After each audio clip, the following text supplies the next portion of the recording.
Hello everyone, welcome back to learn with KC. तो चलो आज हम सीखेंगे क्लास 6 के मैथ सब्जेक्ट का सेकंड चैप्टर में का थर्ड पार्ट। मैंने ऑलरेडी 2 पार्ट्स के वीडियो बना के पोस्ट कर दिया है। अगर आप लोगों ने वो ना देखे हैं तो प्लीज एक बार जरूर देख लेना, ठीक है। तो चलो आगे बढ़ते हैं नेक्स्ट टॉपिक की तरफ। तो ये नेक्स्ट टॉपिक क्या है हमारा, कंपेयरिंग एंगल्स। तो इसमें हमको क्या सीखना है, एंगल्स को कंपेयर कैसे करना है। कंपेयरिंग एंगल्स मतलब क्या, आप लोगों ने कंपेयरिंग ऑपरेटर सीखा ही होगा। ये क्या होता है, लेस देन। ये क्या होता है, ग्रेटर देन। और एक और साइन होता है इक्वल टू, ठीक है। इसका मतलब सेम सेम, ठीक है। तो इसी तरीके से हम एंगल्स को भी कंपेयर करने वाले हैं। उनमें से बड़ा कौन सा है, उनमें से छोटा कौन सा है, या फिर दोनों सेम है या नहीं है, ये भी चेक करने वाले हैं। ओके, सो नीचे यहाँ पे हमको कुछ एनिमल्स के माउथ दिए हैं, उनके माउथ के साथ कुछ एंगल्स फॉर्म हो रहे हैं, ठीक है। If yes, do you see any angles here. तो दिख रहे हैं क्या एंगल यहाँ पे? हाँ, हमको तो एंगल्स दिख रहे हैं, ठीक है। ये मैंने एंगल्स भी मैं मार्क कर रही हूँ। Yes, there are angles. Mark the arms, जैसे मैंने अभी किया। और वर्टेक्स, वर्टेक्स कहाँ पे, इसका यहाँ पे, ये वर्टेक्स रहा यहाँ पे, इसका है यहाँ पे, और इसका है यहाँ पे। Some mouth are open wider than others, कुछ ज्यादा ओपन है और कुछ कम है, ठीक है। आज हम जैसा हम देख रहे हैं यहाँ पे, ये फिश का बिल्कुल थोड़ा सा ही ओपन है, और ऑन द अदर हैंड इस डकलिंग का जरा, डकलिंग नहीं है ये, कुछ कोई बर्ड है, ठीक है। इस बर्ड का ज्यादा ओपन है, हम देख सकते हैं। और हम ये इनके माउथ के अंदर जो है ना, ये हमारे एंगल्स बन रहे हैं, ठीक है, कुछ ऐसे। तो is it always easy to compare two angles, easy है क्या दो एंगल्स को कंपेयर करना। How are some angles, label each of angle, how will you compare them, कैसे हम कंपेयर करेंगे उनको, कैसे सीखना है कंपेयर करना। तो हम यहाँ पे एंगल्स कंपेयर करने के लिए एक मेथड सीखने वाले, comparing angles by superimposition, sorry. So यहाँ पे हम सीखने वाले हैं एंगल्स को कंपेयर कैसे करना है। तो सुपर इम्पोजिशन, ये मेथड से हमको करना है। सुपर इम्पोजिशन मतलब क्या, कि दो एंगल्स को लो साथ में और उनको एक के ऊपर एक रख दो।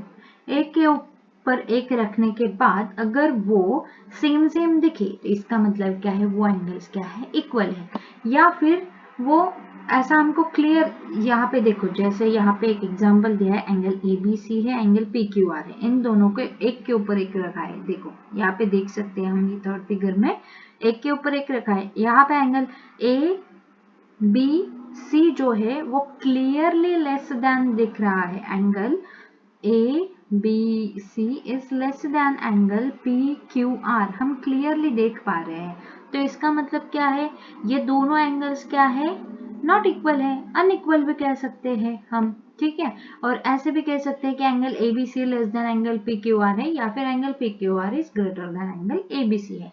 तो ये हो गया अनइक्वल एंगल्स। तो इक्वल कैसे आइडेंटिफाई करेंगे, यहाँ पे नीचे हमको दिया है, देखो यहाँ पे फिर से हमको फिगर AB दी है और ये C में दोनों सुपर इम्पोजिशन फॉर्म में है, ठीक है। तो ये एंगल AOB है, ये XOY है। ये जब हम एक दूसरे के ऊपर रखते हैं, मतलब ओवरलैप करते हैं काइंड ऑफ, जैसे दो कॉइन्स को अगर हम एक दूसरे के ऊपर रख दे तो क्या आ जाते हैं, अगर हमने साइड व्यू देखा, sorry front view and bottom view देखा, उसका टॉप एंड, हाँ समझ में आ रहा है मैं क्या बोल रही हूँ। टॉप वाला अगर व्यू देखा तो हमको तो पता भी नहीं चलेगा कि उसके नीचे कोई और कॉइन है, क्योंकि वो कैसा, वो ओवरलैप पोजीशन पे होगा। सिमिलरली यहाँ पे हमको एंगल्स को भी क्या करना है, ओवरलैपिंग पोजीशन पे रखना है एक दूसरे के साथ। तो यहाँ पे देखो, यहाँ पे AOB and XOY super imposed है। यहाँ पे हमको दिख रहा है, यहाँ पे हमको क्या दिख रहा है, हमको क्लियरली दिख रहा है कि ये दोनों एंगल्स क्या है, इक्वल इन साइज है। क्योंकि इनके रेज भी एक ही डायरेक्शन में जा रहे हैं दोनों, ठीक है। I hope you have understood this so far. This is called comparing angles using super imposition. Okay, so next हमको क्या दिया है, यहाँ पे हमको एक और दिया है, एक और मतलब वही सुपर इम्पोजिशन ही समझा के दिया है। When two angles are superimpose, मतलब एक के ऊपर एक रखे हुए हैं, and the common vertex and the two rays of both angles lie on top of each other. एक जैसा मैंने बोला, वर्टेक्स के ऊपर वर्टेक्स, आर्म्स के ऊपर आर्म्स, ऐसा आए, then the sizes of angles are equal. उसके बाद एंगल्स की जो साइज होती है वो भी कैसी होती है, इक्वल होती है। ओके, सो चलो आगे बढ़ते हैं। यहाँ पे अभी हमको फिगर इट आउट दिया है, ठीक है। तो चलो स्टार्ट करते हैं फिगर इट आउट। ये हमारा पहला क्वेश्चन है। ये हमारा पहला क्वेश्चन है, fold rectangular sheet of paper, then draw a line along the fold created, name and compare the angles formed between the fold and the sides of a paper. तो make different angles by folding rectangular sheet of paper and compare the angles which is largest and smallest angle you see. चलो यहाँ पे हमको क्या बोला है, एक paper लेना है, उसको फोल्ड करना है, रेक्टेंगुलर पेपर को फोल्ड किया। यहाँ पे जैसे देखो, हमको यहाँ पे ये पेपर दिया है, इसको फोल्ड किया था, उस पे लाइन भी ड्रॉ कर दिए। यहाँ पे दो एंगल्स, यहाँ पे कौन से एंगल्स बने, ये लाइन से लेके, ठीक है, एक यहाँ तक है, ये फिर आगे है, और इसका भी ये एक है और दूसरा है, ठीक है। इसका मतलब ये 1 है, ये 2 है, ये 3 है, ये 4 है, ठीक है। ये एंगल्स हमको दिख रहे हैं, ठीक है। तो अभी अगर हम देखें कि इन एंगल्स में थोड़ा सा क्लियर वाला लिखती हूँ, जस्ट अ मिनट, ये इसका देते, बहुत सारे एरो हो गए वहां पे, तो कंफ्यूज होगा। यहाँ पे ये लाइन बना हुआ है, ठीक है। हम यहाँ पे एंगल्स बनाएंगे, ये एक एंगल बना ये लाइन की वजह से, उसको 1 नाम देते हैं। ये दूसरा बना, इसको 2 देते हैं। ये तीसरा बना, इसको 3 देते हैं, और ये 4th वन है, ठीक है। अभी हम ये एंगल्स देख रहे हैं, ये कौन सा एंगल है, टाइप्स में बताओ, ऑब्ट्यूस है या कौन सा है, अक्यूट है या राइट है? यस करेक्ट, ये क्या है, ऑब्ट्यूस है, ठीक है। अभी ये कौन सा एंगल है 2 नंबर का, ये क्या है, अक्यूट है। अभी ये थर्ड वन ग्रेटर देन 90 है, इसका मतलब क्या है, ये भी ऑब्ट्यूस है। 4th वन क्या है, लेस देन 90, इसका मतलब ये क्या है, अक्यूट है।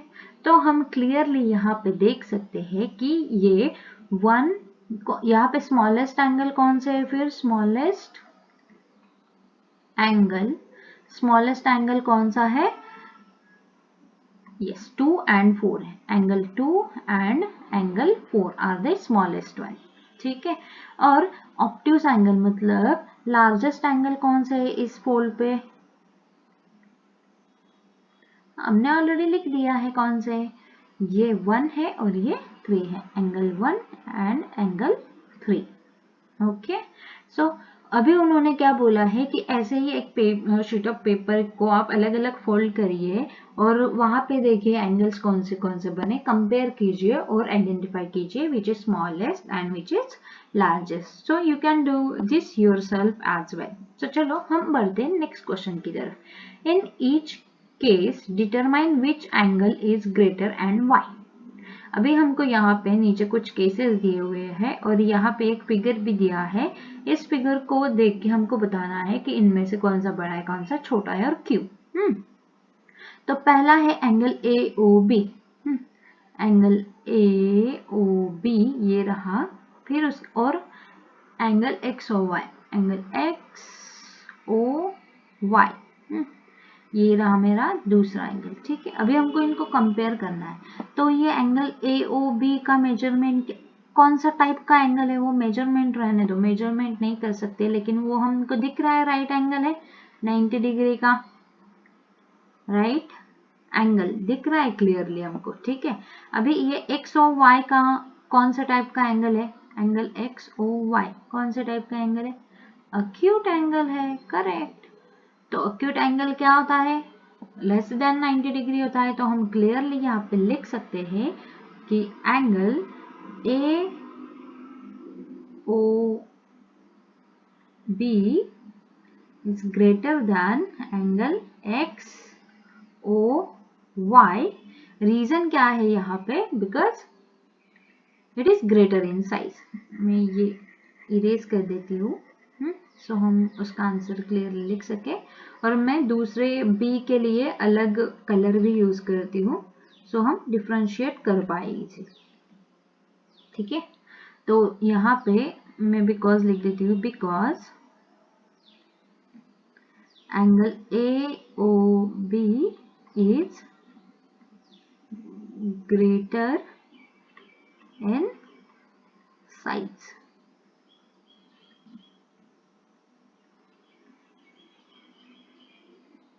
ठीक है, कलर चेंज कर लेती हूँ।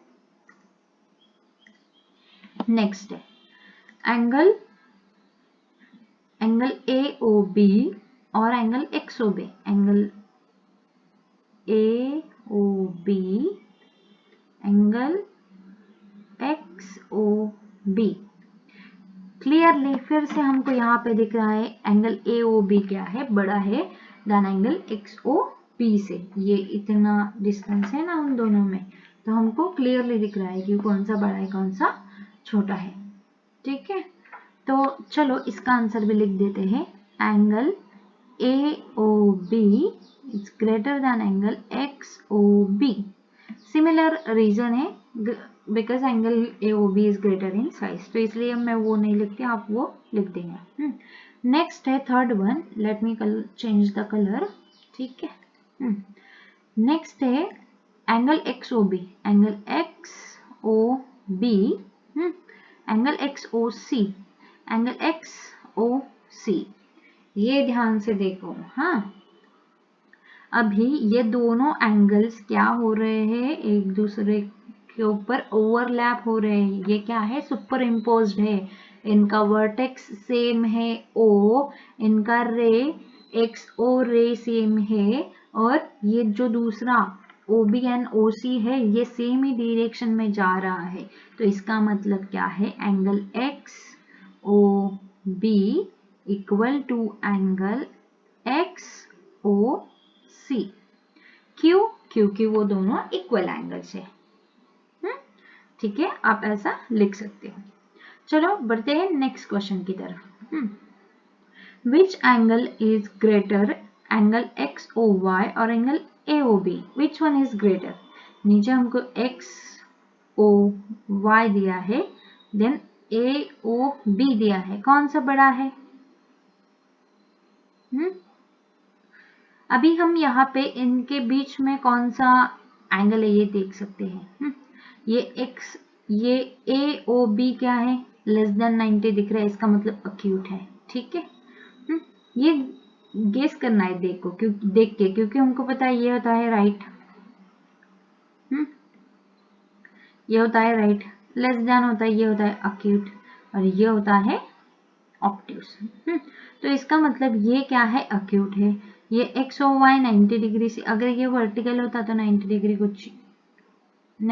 कुछ ऐसे यहाँ पे जाता। तो इसका मतलब क्या है, ये क्लियरली हमको दिख रहे हैं कि ये क्या है, बड़ा है। कौन सा, अगर हमने सुपर इम्पोज किया तो भी हमको क्या आएगा, एक्स ओ वाई क्या आएगा, बड़ा आएगा। तो हम यहाँ पे लिख सकते हैं हमारा आंसर, क्या लिख सकते हैं हम यहाँ पे हमारा आंसर। ओके, मैंने वो इरेज कर दिया, मैं फिर से बना देती हूँ, मुझे ये अक्यूट इरेज करना है। चलो, तो हम यहाँ पे आंसर क्या लिख सकते हैं, angle X O Y is greater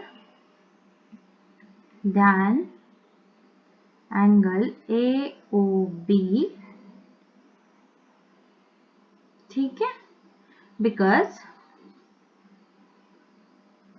it is greater in size, ऐसे भी हम आंसर लिख सकते हैं। तो चलो आगे बढ़ते हैं नेक्स्ट टॉपिक की तरफ। अभी हमने कंपेयर किया सुपर इम्पोजिशन से, तो without comparing without super imposition क्या होता है वो हम देखते हैं। ठीक है, तो कंपेयरिंग विदाउट सुपर इम्पोजिशन में हमको क्या करना है, हमको एक सर्कल एक पेपर सर्कल बनाना है, उसको अलग अलग एंगल्स पे रख के देखना है। और जैसे देखो यहाँ पे एक पेपर सर्कल बनाया है, यहाँ पे नीचे ये एंगल है AOBOA, फिर वो सर्कल को दूसरे एंगल पे रखा, ये BOA है, ये YOX है। तो ये B यहाँ पे आएगा, एक रे उनका सेम ही है लेकिन एक उससे बड़ा है। इसका मतलब क्या है, हम ये कह सकते हैं ये सर्कल का यूज करके कि एंगल BOA क्या है, बड़ा है then is greater than angle YOX। With using this circle without superimposition हम कंपेयर कर सकते हैं एंगल्स। तो चलो आगे बढ़ते हैं, फिगर इट आउट की तरफ बढ़ते हैं। ठीक है, और एक पॉइंट रह गया बताने का कि अगर, हाँ ये वाला पॉइंट था वो, अगर हमारा एंगल कुछ ऐसा है,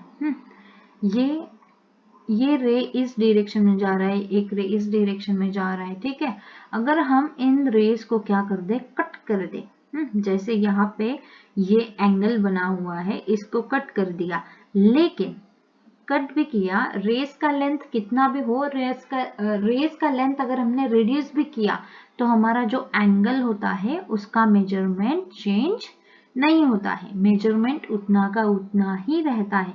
आप लोगों ने रेस को कितना भी आगे एक्सटेंड कर दिया तो भी एंगल नहीं बढ़ता है, और कितना भी कट कर दिया तो भी एंगल कम नहीं होता है। तो आगे हमको कुछ दिया है स्पेशल टाइप्स ऑफ एंगल्स, जो कि हमने पहले ही पढ़ लिए थे। स्ट्रेट एंगल के बारे में हमने पढ़ा था, ये है स्ट्रेट एंगल, इसका मेजरमेंट होता है 180 डिग्री। सो हम ये नहीं करेंगे, हम आगे बढ़ेंगे because we have already learn that. यहाँ पे दो एंगल्स फॉर्म हुए स्ट्रेट एंगल के ऊपर, ये रे ओ सी के साथ, ये है हमारा अक्यूट एंगल, ये है हमारा ऑब्ट्यूस एंगल। सिमिलरली यहाँ पे अलग अलग एंगल्स बनाए हुए हैं। ठीक है, अभी राइट एंगल हमको पता है, राइट एंगल क्या होता है, 90 डिग्री का होता है। जब अगर कोई लाइन किसी लाइन को डिवाइड कर रही है विथ 90 डिग्री एंगल्स, यहाँ पे स्ट्रेट एंगल समझो, यहाँ पे एक स्ट्रेट एंगल है, यहाँ पे हमने एक लाइन डाल दी जो 90 डिग्री के एंगल्स फॉर्म कर रही है, तो ये क्या होती है, ये लाइंस को क्या कहते हैं हम, परपेंडिकुलर लाइंस कहते हैं। ओके, ये क्या है, परपेंडिकुलर लाइंस है। ठीक है, और 90 डिग्री का एंगल तो हमको पता है ना, राइट एंगल होता है। यहाँ पे दिया है देखो, two lines that meet at right angles are called perpendicular lines, या फिर ऐसे लाइंस जो 90 डिग्री का जो राइट एंगल बनाए उनको भी हम परपेंडिकुलर लाइंस कहते हैं। ठीक है, तो आगे बढ़ते हैं फिगर इट आउट की तरफ। ठीक है, तो ये फिगर इट आउट में हमको पहला क्वेश्चन क्या दिया है, हमको पहला question, how many right angles do the windows of your classroom contain, do you see other right angles in your classroom. तो आप लोगों की क्लासरूम में कितने राइट एंगल्स बनते हैं विंडो के। जनरली क्लासरूम में एक या दो तो विंडो होती है। एक अगर हमारी विंडो है तो वो कितने एंगल्स बनाती है, ये हमारी विंडो है, वो कितने राइट एंगल्स बनाती है। विंडोज जनरली रेक्टेंगुलर शेप या फिर रेक्टेंगुलर शेप्स में ही होती है। कुछ कह नहीं सकते, किसी क्लासरूम में अलग शेप की भी हो सकती है। ठीक है, तो ये आप खुद सॉल्व कीजिए और कमेंट बॉक्स में इसका आंसर जरूर लिखिए। नेक्स्ट क्वेश्चन करते हैं हम, join A to the other grid points in the figure by straight line to get a straight angle. तो हमको यहाँ पे ए और बी एक एरो दिया है, सेम सेम हो रहा है, वो उनका भी रेड हमारा भी रेड। ए और बी एक लाइन दिया है और हमको दूसरी लाइन कुछ ऐसे बनानी है कि वहां पे क्या बने, स्ट्रेट एंगल बने। तो हम कैसे बना सकते हैं, ये अगर ए से ही स्टार्ट करना है तो हम क्या जाएंगे, स्ट्रेट जाएंगे। ठीक है, ये बन गया स्ट्रेट एंगल। अभी इस पे भी हम क्या जाएंगे, स्लैंटिंग जाएंगे, स्ट्रेट लाइन बनाना है ना। मेरा स्ट्रेट लाइन नहीं बन रहा है, लेकिन हम कुछ ऐसे ही जाएंगे। ओके, बन गया। अगर हम इसको कुछ दूसरे डायरेक्शन में अगर एक्सटेंड करें तो वो स्ट्रेट एंगल नहीं बनेगा। That's why these two are the only possible angles.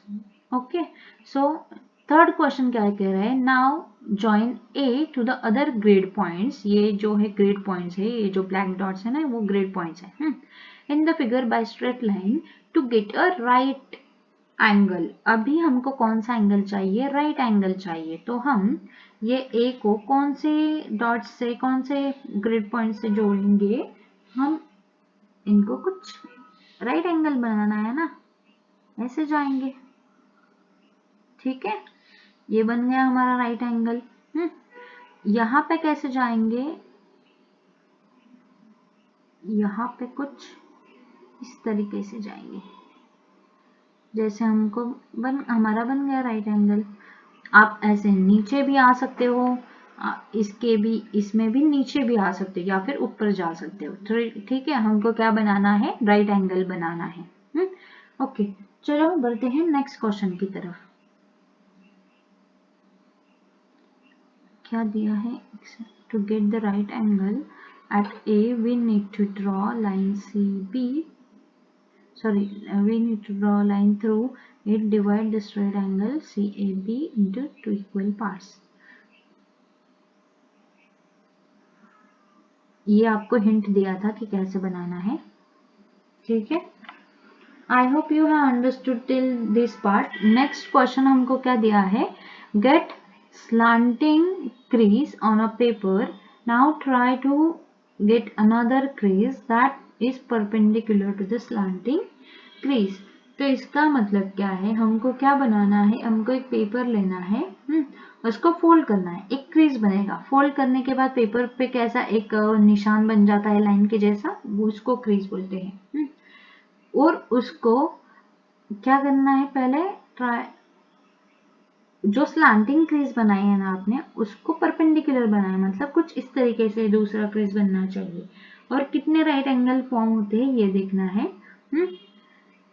और हमारे, और describe how you folded paper so that any other person who doesn't know the process can simply follow your description। तो ये आपको खुद, ये एक एक्टिविटी है, तो ये आपको खुद करनी है। अगर आपको कुछ डाउट्स एंड ऑल हो तो प्लीज़ आप कमेंट बॉक्स में ज़रूर लिखिए, I will clear your doubt definitely. और आज के लिए बस इतना ही, बाकी का पार्ट हम पढ़ेंगे नेक्स्ट वीडियो में। So thank you for watching, bye.